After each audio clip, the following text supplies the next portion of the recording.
Можно ли однозначно обвинять Россию в ухудшении турецко-армянских отношений? Армяне зажиточно жили в Турции, раз они были богатые и им позволили быть богатыми, значит турки были в хороших отношениях с армянами и позволили нам разбогатеть. Может быть ли такое, что была группа предателей, которая работала на Российскую империю, которая поссорила нас с турками? Армяне в Османской империи с 15 века входили в систему милетов, автономных религиозных общин, что обеспечивало им определенную степень самоуправления, но при этом оставляло их в положении народа второго сорта. Им запрещалось носить оружие, служить в армии, а также они должны были платить повышенные налоги по сравнению с мусульманами. Однако армяне играли важную роль в экономике Османской империи, особенно в торговле, ремеслах и банковском деле. В 19 веке османские власти провели реформы Танзимата, которые формально уравняли христиан в правах с мусульманами, но эти изменения вызвали сопротивление среди мусульманского населения, что привело к росту этнической напряженности. Важно отметить, что этот период конфликтов между армянами и турками происходил без какого-либо вмешательства России.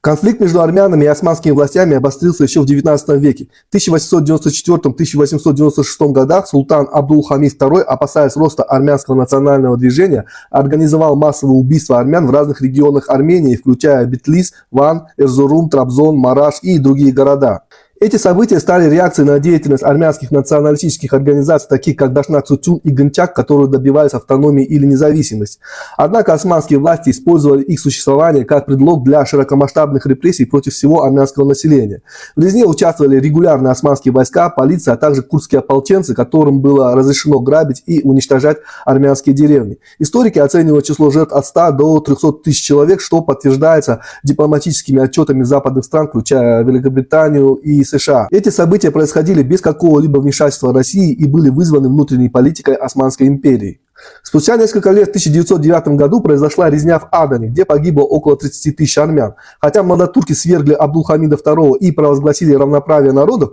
часть мусульманского населения восприняла их политику как угрозу. В результате вспыхнули массовые беспорядки, перераставшие в организованные погромы. Османские войска сначала пытались подавить волнение, но затем сами стали участвовать в убийствах армян. Эти события фиксировались дипломатами стран Запада и свидетельствами очевидцев, включая американских миссионеров. Как и в предыдущем случае, Россия не имела отношения к этим событиям, и резня была вызвана внутренними противоречиями в Османской империи. Россия действительно поддерживала армян во время русско-турецких войн, но ее политика была продиктована геополитическими интересами, а не стремлением поссорить армян и турок. После русско-персидской войны 1826-1828 годов Россия переселила десятки тысяч армян из Персии и Османской империи на Кавказ, что вызвало обеспокоенность османских властей. Во время русско-турецкой войны 1877-1878 годов армянские добровольцы действительно помогали российской армии, что османы расценили как предательство. В Сан-Стефанском договоре и Берлинском трактате 1878 года предусматривались реформы для защиты армянского населения Османской империи, но они не были реализованы.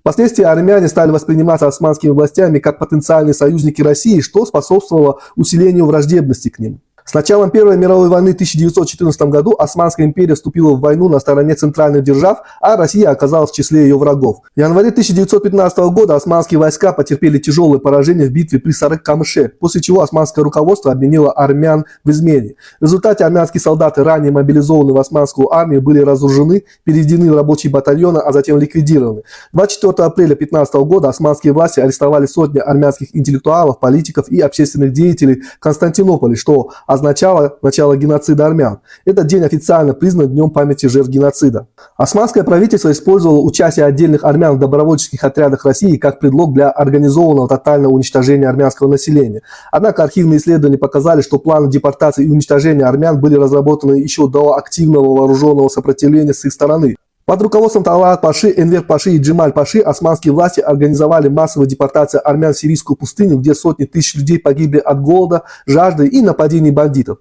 Всего по различным оценкам погибло от 1 до 1,5 миллиона армян. Исторические документы Османской империи, опубликованные современными исследователями, включая турецкого историка Танера Акчама, показывают, что геноцид армян был заранее спланирован и реализован османскими властями системно. Документы, рассекреченные в Германии, также свидетельствуют о том, что немецкие офицеры, находившиеся в Османской империи во время войны, знали о массовых убийствах и депортациях. Американский посол Генри Моргентау в своих мемуарах писал, что турецкое правительство сознательно использует войну как оправдание для уничтожения армян. Дипломатические отчеты нейтральных стран, таких как Швеция и Дания, также подтверждают масштаб насилия. Таким образом, исторические факты доказывают, что вражда между армянами и турками началась задолго до вмешательства России. Политика дискриминации, этнические чистки, турецкий национализм и стремление младотурок создать чисто турецкое государство стали основными причинами напряженности и геноцида 1915 года. Россия действительно играла роль в судьбе армян, но не была причиной конфликта, который зародился внутри Османской империи и обострился под влиянием ее внутренней политики. Большинство конфликтов и массовых убийств армян происходило без участия России и были вызваны внутренними процессами внутри Османской империи. Բենյամին Նեթանյահուի այցը Ադրբեջան չեղարկվել է։ Ըստ Իսրայելի վարչապետի գրասենյակի, պատճառը Սիրիայում վերջին զարգացումներն են։ Հիշեցնենք, որ մի քանի օր առաջ, մինչ այդ пассив դիրքորոշում ունեցող սիրիացի դրուզները անսպասելիորեն ակտիվացան, սկսելով պարտիզանական մարտեր թուրքական բանակի եւ Սիրիայում գործող վարչակարգի դեմ, որոնք դիտարկվում են որպես թուրքական պրոքսի ուժեր։ Թուրք-իսրայելական հարաբերությունների սրացումը Սիրիայի երկնքում եւ ցամաքային գոտիներում պատահական չէ։ Պատահական չէ նաեւ ԱՄՆ վարչակազմի տարօրինակ պահվածքը Սիրիայում, քանի գնում ավելի եմ համոզվում, որ նախագահ Թրամփը այնքան էլ որոշում կայացնող չէ, որքան իրականացնող, արդեն իսկ գծագրված եւ նախապես ընդունված որոշումների։ Բենյամինի այցի հետաձգումը ի վերջո բխում է մեր շահերից։ Մեզ ժամանակ էր հարկավոր եւ այժմ այդ ժամանակը ունենք։ Խաղաղության օրակարգը, համաշխարհային զարգացումները եւ արկա միջազգային իրադրությունը մեզ ընձեռում է հնարավորությունների միջանցք, ակտիվացնելու արտաքին քաղաքականությունը եւ վերամիավորելու բանակը։ Սակայն այդ երկու առաջին հայացքից հեշտ թվացող գործընթացներն իրականում բարդ եւ դժվար ճանապարհ ունեն։ Արտաքին քաղաքականության նախկին կանոններն այլևս չեն գործում։ Ոչ մի պայմանագիր, ոչ մի օրենք կարծես չի աշխատում։ Աշխարհը խոսում է միայն ուժի լեզվով, նույնիսկ երբեմնի բարեկամ եւ դաշնակից պետությունները։ Այստեղ է, որ բանակի դերը կենսական է դառնում։ Զենքի եւ զինտեխնիկայի խոշոր արտադրողները չեն հասցնում բավարարել անգամ տեղական իրենց բանակների պատվերները։ Միլիարդավոր դոլարների պայմանագրեր են կնքվում, ինչն անհարմարություններ է առաջացնում այլ պետությունների պատվերների կատարման առումով։ Ուստի այսօր ավելի քան երբևէ մեզ անհրաժեշտ է համախմբված ազգ։ Ազգ բանակ, միասնական բռունցք դարձած ժողովուրդ։ Միայն այդ կերպ կարող ենք դիմակայել մարտահրավերներին։ Եվ երբ գա X պահը, պատրաստ կլինենք անել այն, ինչը հիմա շատերի համար անիրագործելի է թվում։ Ուրեմն առաջ, միայն առաջ, քնել չկա, տրտնջալ չկա, իրար հայհոյել եւ վարկաբեկել չկա։ Թշնամու միակ ցանկությունը մեզ պառակտված տեսնելն է, դրա համար մեծ միջոցներ են ներգրավված։ Ներքին թշնամին սինխրոն աշխատում է թշնամու հատուկ ծառայությունների եւ երբեմնի դաշնակից համարվող պետության գործակալների հետ։ Հավատացեք, ես գիտեմ ինչ եմ ասում։ Կա ընդամենը մի առաջադրանք՝ պառակտել ազգը, թուլացնել եւ բաժանել 3 եւ ավելի մասերի։ Մենք ապրում ենք Հայաստանի Հանրապետության անկախության թերևս ամենապատմական եւ նուրբ պահերը։ Հայաստանի Հանրապետության շարքային քաղաքացին սխալվելու իրավունք ուղղակի չունի։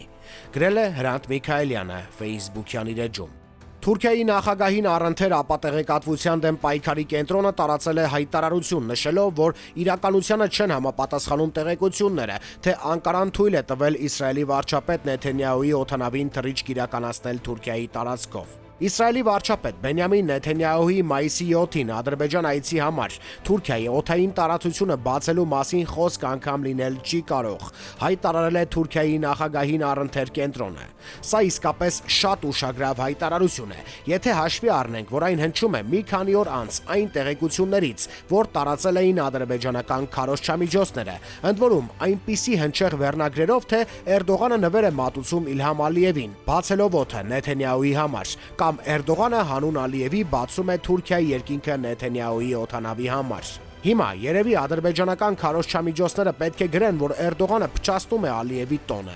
Իսկ Ադրբեջանի պրոպագանդայից դատելով Բաքուն իսկապես պատրաստվում էր դիվանագիտական տոնի, ներկայանալով գրեթե միջազգային մակարդակի խաղացող, որը պատրաստվում է հաշտեցնել Էրդողանին եւ Նեթանյահուին, միջնորդել Անկարա-Թել-Ավիվ հարաբերության կարգավորմանը եւ նոր դեր ստանձնել Մերձավոր Արևելքում եւ ռեգիոնում լայն իմաստով։ Պարզվում է, որ Թուրքիայի նախագահը բացարձակապես չի արտոնում Ալիևին այդպիսի դեր։ Իհարկե, պարզ չէ, արդյոք ի վերջո Ալիևը կհամոզի Էրդողանին մինչև մայիսի 7-ը թույլ տալ Նեթանյահուին թռչել Թուրքիայի վրայով, կամ արդյոք Նեթանյահուն, այսպես ասած, թասիբի ընկած երկար ճանապարհով կփորձի շրջանցել Թուրքիան եւ հասնել Ադրբեջան, բայց Անկարայի արձագանքը իսկապես ուշագրավ է։ Պատճառը իհարկե այն է, ինչ կատարվում է Սիրիայում։